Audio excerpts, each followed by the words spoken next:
的是嘉恩，然后我今天的题目是密码警报器。会选择这个，应该说我会先分成主要是4个部分，第一个是动机，第二个是我线路图的设计，第3个是它实际跑起来的状况，第4个是我那时候遇到的问题跟它的改进方式。首先是动机，我为什么要做这个题目？因为最一开始我其实本来是要做音乐盒，但是那个音乐盒是可以有好几种声部在一起，就不是只有单调的一条旋律线。但是遇到了一个问题，就是 Pico 拍的板子没办法汇入我需要的模组，所以跟老师讨论之后，我最后决定再换一个新题目。然后这次的题目就是改用成直播密码的方式，然后来做成警报器。会选这个题目其中的原因是因为时间太紧凑了，我礼拜3才决定好说我要重新改题目。这个线路是我礼拜四凌晨的时候弄的，然后会想要用直播密码是因为我有个哥哥，然后我们小时候其实都会有算是有自己的东西，但是兄弟姐妹肯定会是动的东西，所以就会需要有密码的保护，不然的话你完全没有隐私。然后再来是我的设计线路，这边的话，它线路其实我是用跳线的方式，是跨过这个灯，它其实不会阻碍到这个灯。然后这个按钮的话，这个开关主要是因为我不希望它在直播密码还没有完全播完，还没有确定的时候，它就开始亮灯或响警报，所以我就变成说，你变成一定要先输好你确定的密码，按下开关。然后才会开始进行确认，说是要亮绿灯还是要亮警报器，这算是一重的保护。然后这是把它画成线路图的样子，我让红色的灯跟绿色的灯分开，这样才不会说我只要跑正确线路的时候，就会连绿色的灯，会连红色的灯一起亮，所以就会变成说，我如果只要是错误的密码，它一定是会响蜂鸣器跟亮红灯。再来就是它的实际跑起来的状况，就是它正确按密码的时候会直接亮绿灯，当我开始密码有拨错的时候，它会开始响红灯，跟会有警示的声音，会提醒你说你东西被人家可能正在使用当中。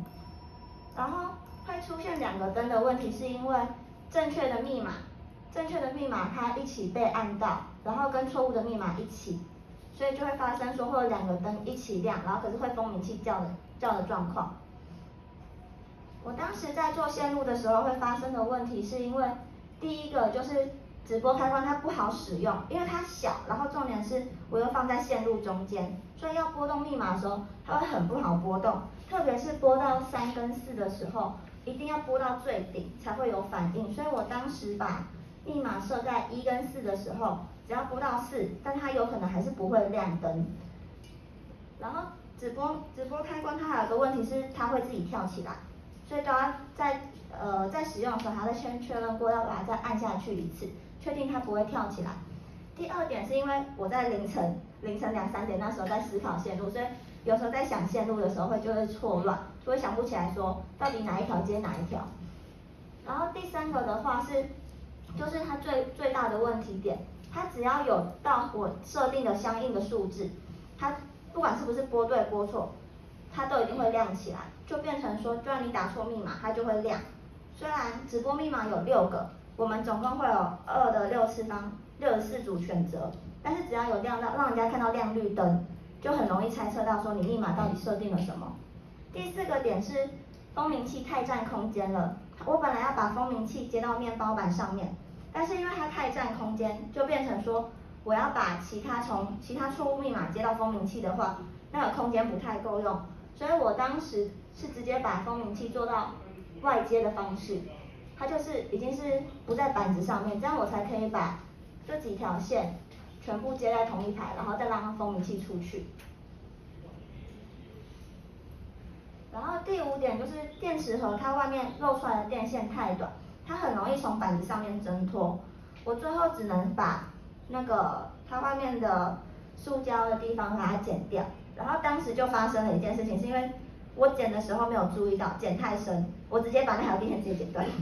然后所以就只好再重新再剪，然后就会变成说，在剪完之后，你的电线它没办法直接变成一束，所以你在使用之前还要再把它扭转过几次，这样才不会就是可能岔开来。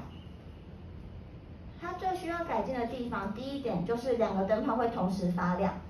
我在想，可能之后如果要改进的方式，可能就要变成说使用 Pico 拍的方式，然后帮它设定成，只要密码有错误，绿色的灯就无法亮起来的程式进去。然后第二点是因为过于杂乱的电线，它的电线因为我的短电线用完了，我只能用长电线去做它的线路，所以看起来就会非常的乱，然后灯就没有办法显示的这么清楚。我的报告就到这里。